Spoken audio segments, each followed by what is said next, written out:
Theory, X theory, Y theory, ये सारी चीजें भी आपको पढ़नी पड़ेंगी। ओके, तो ज्यादातर चीजें तो आपकी 20 कवर हो गई। हाँ, ऑर्गेनाइजिंग और डायरेक्टिंग में कुछ नई चीजें भी आपको देखने को मिल गई हैं। इन चीजों को भी आपको ध्यान देना पड़ेगा, इस रिलेटेड क्वेश्चंस आ जाते हैं। ओके, लिख लीजिए।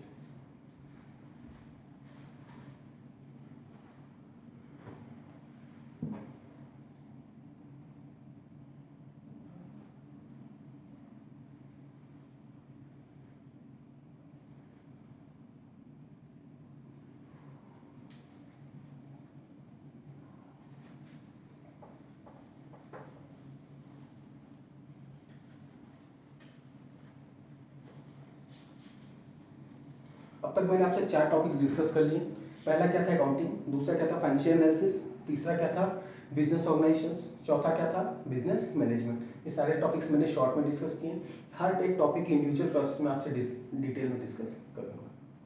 जो चौथा है आपका, वो क्या है, बिजनेस एनवायरनमेंट। ये आपने क्लास 12th में थोड़ा सा पढ़ रखा है। ये क्या पढ़ रखा है आपने, internal environment.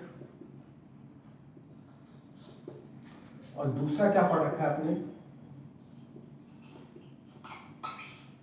External environment. External में आपने क्या पढ़ रखा है, माइक्रो और macro environment.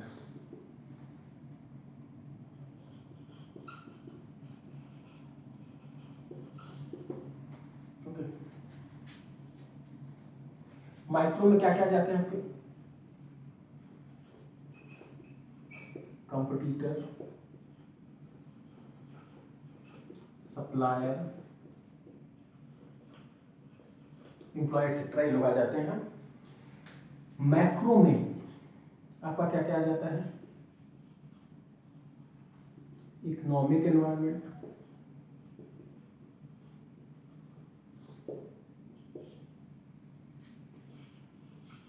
Political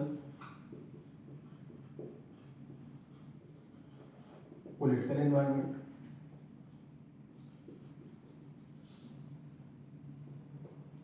socio cultural environment. उसके अलावा डेमोग्राफिकल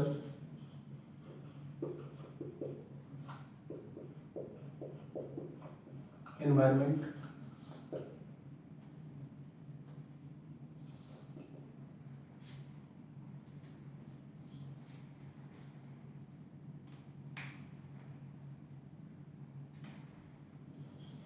लीगल एनवायरनमेंट।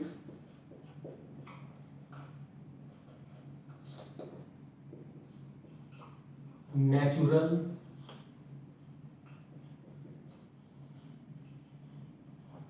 एनवायरनमेंट। ओके, इतना हमने पढ़ रखा है। तो कुछ चीजें तो आपको यहाँ से मिल जाएंगी। इसके अलावा ये जो सब्जेक्ट है इनके यहाँ बीकॉम में चलता है, अपने बीकॉम के सिलेबस से पूछते हैं वो एडिशनल चीजें हैं। वो जो एडिशनल चीजें जो आपसे पूछते हैं वो क्या क्या है, number 1, okay, industrial policy. Industrial policy आपने क्लास 12th में इंडियन इकोनॉमी पढ़ रखा होगा, उससे।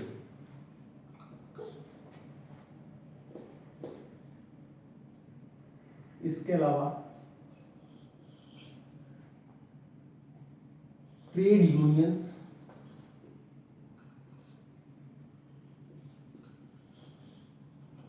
Export import policy,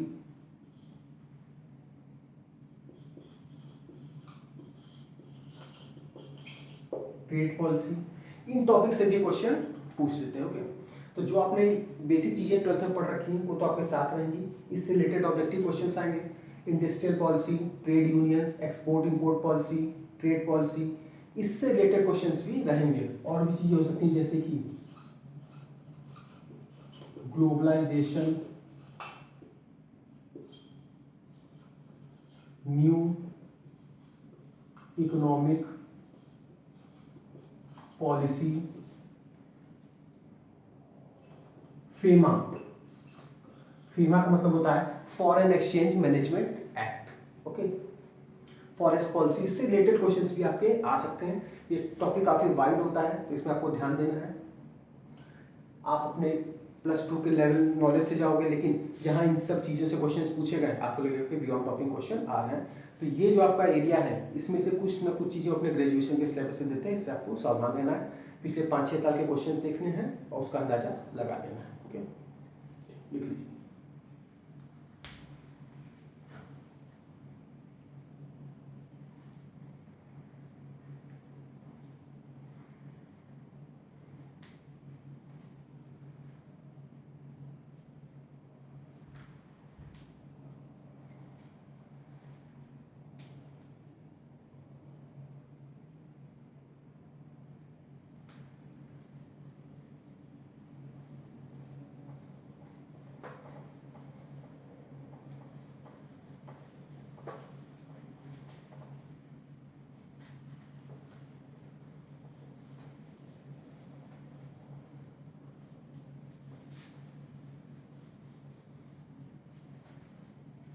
next topic है आपका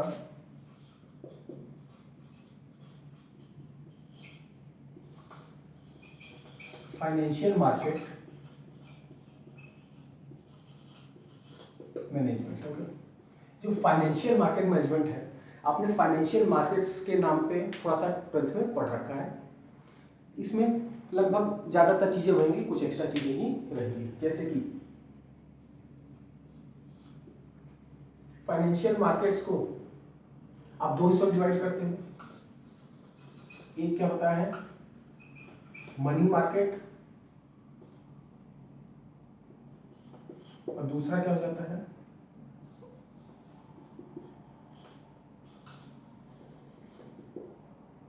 capital market. Okay, money market और कैपिटल मार्केट। मनी मार्केट क्या होता है market for short term securities, इसको क्या कहते हैं हम लोग मनी मार्केट कहते हैं। कैपिटल मार्केट क्या होता है market for long term securities.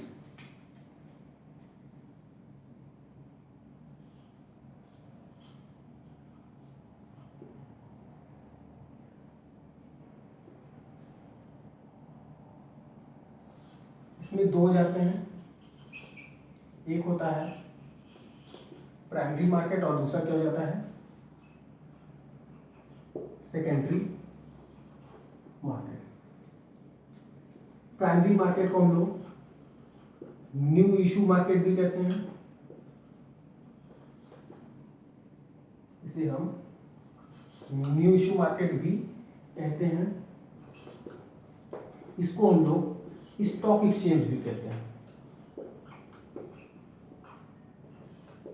यहाँ क्या होता है जब पहली बार शेयर और डिबेंचर इशू किए जाते हैं तो प्राइमरी मार्केट में आते हैं। सेकेंडरी मार्केट क्या होते हैं जो एग्जिस्टिंग शेयर्स और डिबेंचर्स होते हैं या कोई भी सिक्योरिटी होती है वो जो ऑलरेडी एग्जिस्ट करती है वो स्टॉक एक्सचेंज में खरीद फरोख्त की जाती है। ओके, इतना लगभग आपने क्लास 11th-12th में पढ़ रखा है। हाँ, क्वेश्चन ज़्यादातर इसी में से आएंगे। मनी मार्केट के जो इंस्ट्रूमेंट्स होते हैं call money, commercial paper,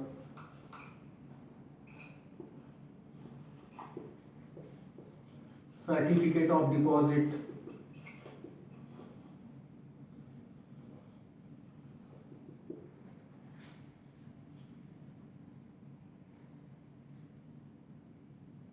treasury bill, commercial bill, ठीक, इन सब का ड्यूरेशन आप याद रखिएगा। कोई 10 दिन का होता है, 15 दिन का होता है, कोई 1 महीने का होता है, कोई 3 दिन का होता है। इसके ड्यूरेशन से रिलेटेड बहुत से क्वेश्चंस आते हैं।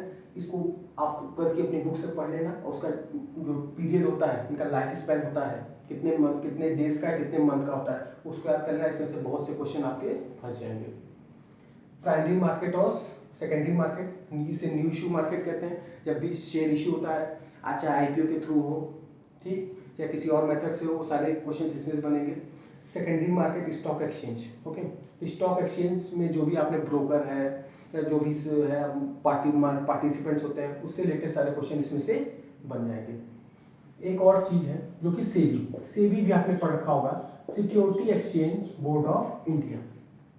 इसका मेन ऑब्जेक्टिव क्या है, इसके प्राइमरी फंक्शन क्या है, इसके सेकेंडरी फंक्शन क्या है, ओके, इसका फॉर्मेशन कब हुआ था, ये इससे रिलेटेड क्वेश्चंस भी आपके आते हैं। तो फाइनेंशियल मार्केट मैनेजमेंट में मोस्टली इस एरिया से आपको क्वेश्चंस मिलेंगे। अपना पूरा 12th का रिवाइज कर लेना और लास्ट ईयर के क्वेश्चन देख लेना, ज़्यादातर चीज़ें आपको इसी में से मैच करेंगे।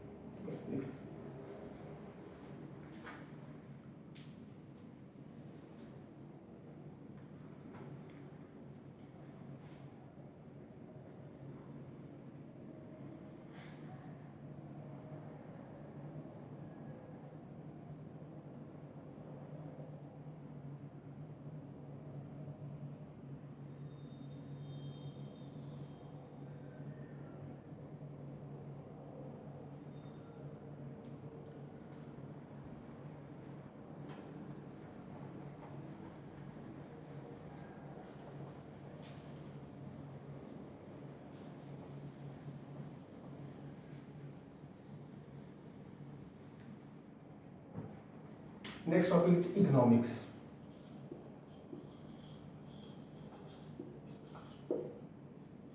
इकोनॉमिक्स में मोस्टली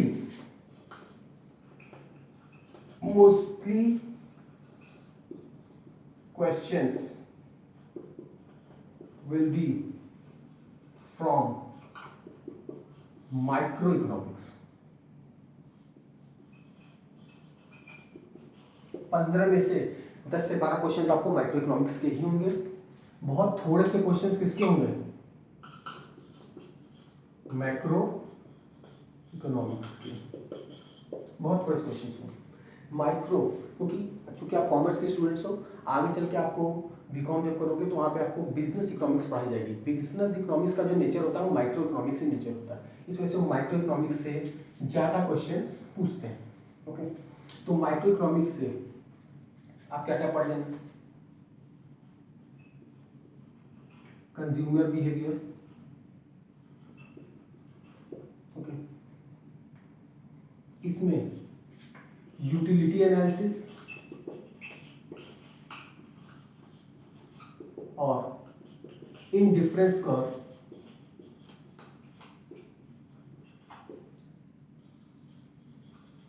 एनालिसिस, ये पढ़ लेंगे।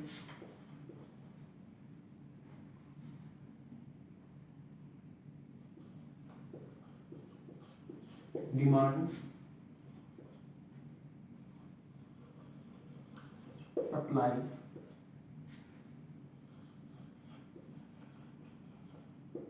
Producers behaviour,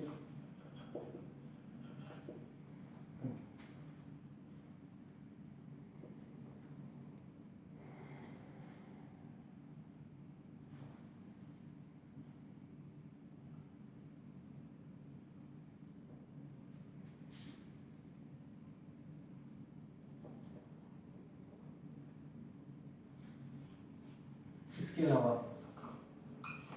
market structure,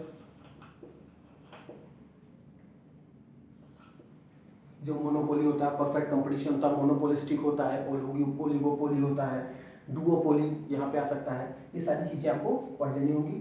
okay, producer behaviour में प्रोड्यूसर्स इक्विलिब्रियम, आपने क्या टॉपिक पढ़ रखा होगा, प्रोड्यूसर्स इक्विलिब्रियम।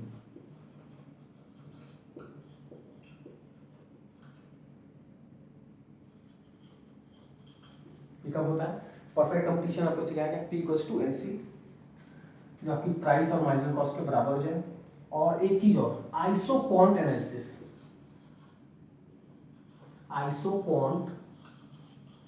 ठीक, ये आइसोक्वांट आपने 12th में नहीं पढ़ रखा है, ये उनके ग्रेजुएशन के सिलेबस में, जैसे कंज्यूमर में इंडिफरेंस कर्व एनालिसिस आप पढ़ते हो, उसी तरीके से आइसोक्वांट एनालिसिस आपको पढ़ना है। इसके एक तो क्वेश्चन आपको दिखाई पड़ सकते हैं। तो माइक्रो में mostly consumer behaviour, demand, supply, producer behaviour, market structure, perfect competition, monopoly, monopolistic, oligopoly, डिओपोली, okay, ये सारे रिलेटेड क्वेश्चंस आपके आएंगे। माइक्रो आपको तैयार करके जाना है। मैक्रो से national income,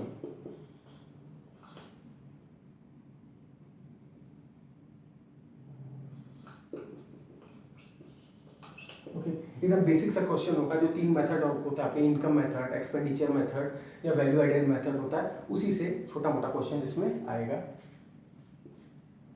balance of payment से पक्का एक क्वेश्चन आता है, बैलेंस ऑफ पेमेंट या फिर गवर्नमेंट बजट, इसमें जो डेफिसिट होते हैं, फिजिकल डेफिसिट, प्राइमरी डेफिसिट, दुनिया भर की सब चीज़ें इसमें से आ सकती हैं। Balance of payment, government budget और नेशनल इनकम मोस्टली इन्हीं में से आपको इकोनॉमिक्स में आएगा। तो आपने जो इकोनॉमिक्स में माइक्रो इकोनॉमिक्स अच्छे से तैयार कर लो, उसके अलावा मैक्रो इकोनॉमिक्स में से national income, balance of payment और गवर्नमेंट बजट, इतने से आपके 15 क्वेश्चन इसमें से बनेंगे। हाँ, आप लोगों ने जो प्रोड्यूसर इक्विलिब्रियम जो आपने पढ़ रखा होगा परफेक्ट कंपटीशन के हिसाब से, हाँ, मोनोपोली, मोनोपोलिस्टिक का भी आपको पढ़ लेना है, क्योंकि उससे रिलेटेड क्वेश्चंस भी आ सकते हैं। Okay, how producer attains equilibrium in monopoly और या फिर मोनोपोलिस्टिक कंपटीशन, लिख लीजिए।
नेक्स्ट टॉपिक है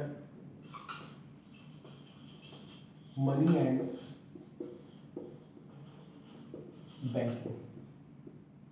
मनी एंड बैंकिंग भी आपने मैक्रो इकोनॉमिक्स में पढ़ रखा है थोड़ा बहुत, यहाँ पे थोड़ी सी ज़्यादा चीज़ें उसमें से पूछी जाएंगी। जैसे अगर मैं मनी की बात करूँ, ओके, मनी, उधर बैंकिंग की बात करूँ, तो मनी में फंक्शंस ऑफ मनी, ओके, इसमें इसके 2 फंक्शन होते हैं, एक प्राइमरी होता है और एक secondary.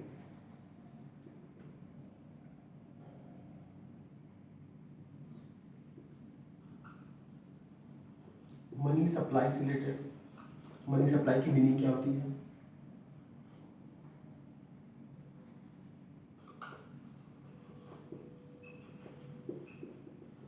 Monetary standards, paper money है या कॉइन है या जो भी हो, okay.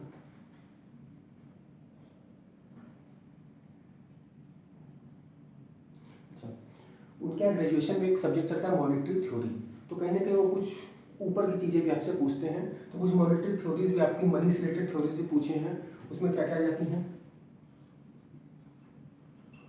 Fishers theory and Keynes theory. इनकी जो मनी से रिलेटेड थ्योरीज हैं उससे रिलेटेड क्वेश्चंस भी आते हैं।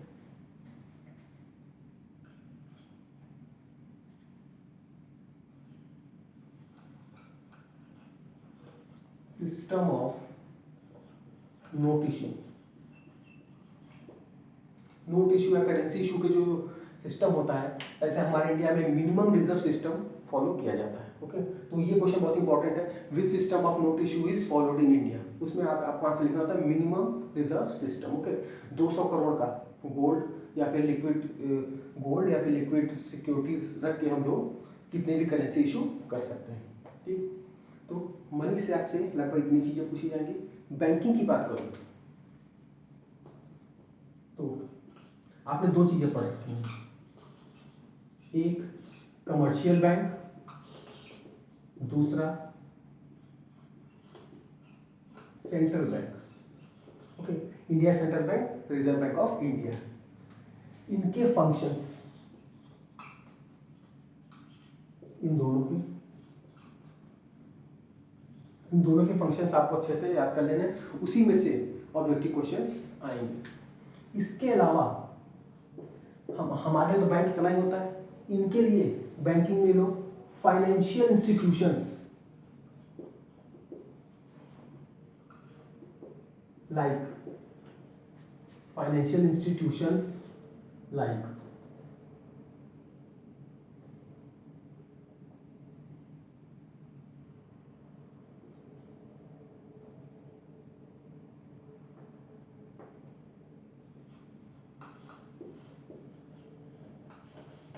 World Bank, IMF, International Monetary Fund,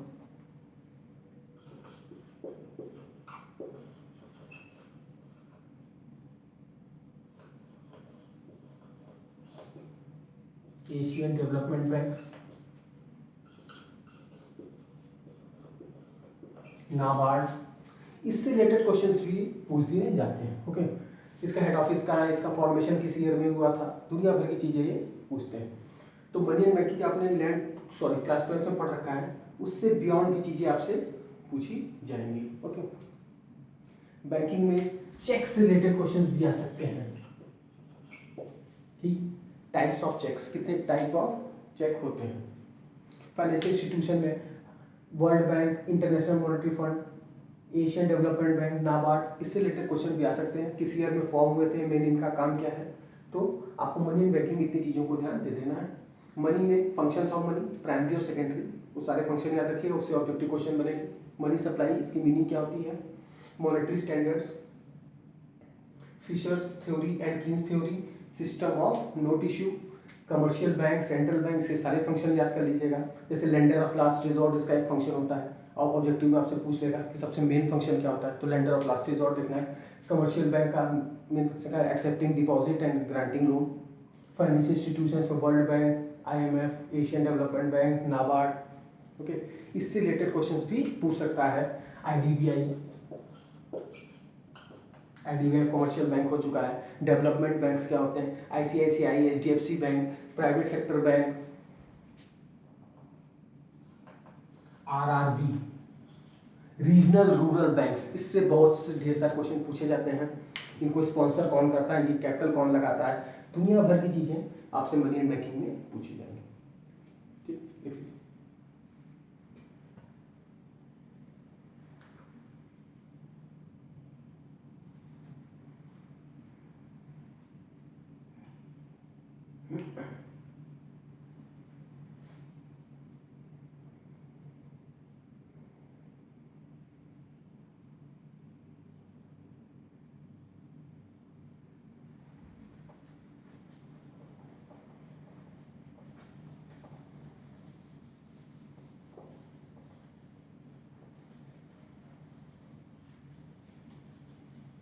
अब तक मैंने आपसे 8 चीजें डिस्कस की। पहला क्या डिस्कस किया, अकाउंटिंग। दूसरा क्या, फाइनेंशियल एनालिसिस। तीसरा बिजनेस ऑर्गेनाइजेशन। चौथा बिजनेस मैनेजमेंट। पांचवा बिजनेस एनवायरनमेंट। छठा फाइनेंशियल मार्केट मैनेजमेंट। सातवां इकोनॉमिक्स। और आठवां मनी एंड बैंकिंग। ये आठों आपके कमर्शियल बैकग्राउंड जो आपने पढ़ाई कर रखी है 12 से, इससे रिलेटेड है। अगर 8 है 28 यानी कि 120 क्वेश्चन आपको आपके कमर्शियल बैकग्राउंड जो आपका पढ़ाई लिखाई है का फील्ड है उससे मिलने वाले हैं। अब 120 में से यही आपकी स्ट्रेंथ वाला एरिया है, इसमें से आप कितने स्कोर कर सकते हो। ओके, अगला जो टॉपिक है वो क्या है, मैथमेटिक्स। ठीक है, मैथमेटिक्स से डरने की जरूरत नहीं है। क्लास 10th तक के सवाल इसमें आपसे पूछे जाते हैं, थोड़ी प्रैक्टिस जरूरत होती है। हाँ, जिनकी मैथ्स कमजोर है उनके थोड़ी दिक्कत है, जिनकी अच्छी भी है उन्हें भी रिकॉल करके थोड़ी प्रैक्टिस करके जाएंगे तभी आप सक्सेसफुली कर पाएंगे। अगर समय बचता है तो आप कीजिएगा, अदरवाइज इसमें टाइम वेस्ट मत कीजिएगा, क्योंकि एक सवाल करने के लिए आपके पास 1 मिनट या उससे थोड़ा सा ज़्यादा समय होता है। अगर आप एक एक क्वेश्चन करने में 5-5, 6-6, 8-8, 10-10 मिनट लगा दोगे तो आपका बहुत सारा निकल जाएगा।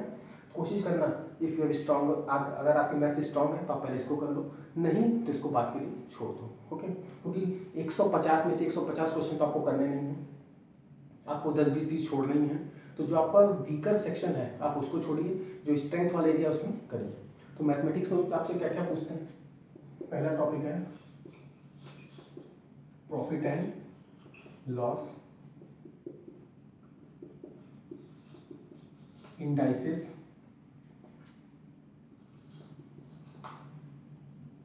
लीनियर इक्वेशन, छोटी छोटी इक्वेशन एक्स की वैल्यू फाइंड करने वाली होती है। इंडाइसेस में बेस और एक्सपोनेंट की रिलेशनशिप वाले सवाल होते हैं। प्रॉफिट एंड लॉस सीपीएस भी आपने 7th या 8th में पढ़ रखा होगा। तीसरा एज प्रॉब्लम, फादर और सन की जो एज वाले सवाल होते हैं वो क्वेश्चन आएंगे इसमें। चौथा मेंसुरेशन, पिछले 2-3 अटेम्प्ट से मेंसुरेशन के बहुत से क्वेश्चन पूछे जाते हैं। सिलेंडर हो गया, कोन हो गया, ओके, रेक्टेंगल हो गया, उससे काफी क्वेश्चंस आ रहे हैं। Speed, distance and time. छठा टाइम एंड वर्क।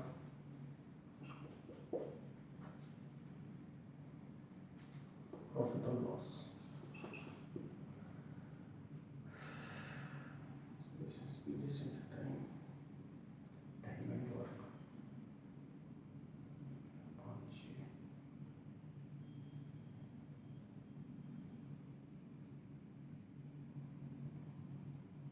ठीक है,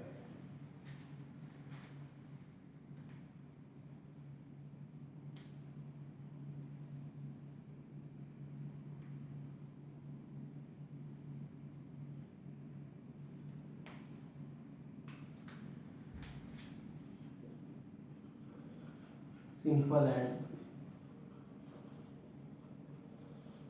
compound interest, simple and compound interest,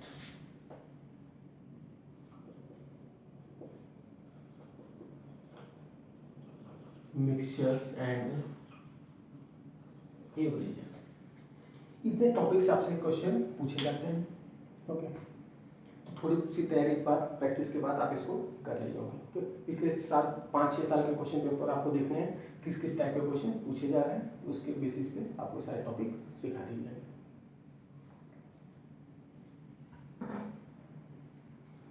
next आपका है computer and current affair.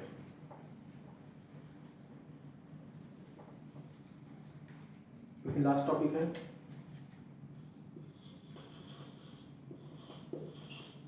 Computer and current affairs. Computer से बहुत बेसिक चीजें आपसे पूछी जाएंगी, जैसे कि हार्डवेयर क्या होता है, सॉफ्टवेयर क्या होता है, इसके एग्जांपल्स पूछे देंगे, आपको पहचानना होगा हार्डवेयर है कि सॉफ्टवेयर है। Basic terms ALU, CPU, printer, इसके अलावा MS ऑफिस, जिसमें कि आपका एक्सेल आ जाता है,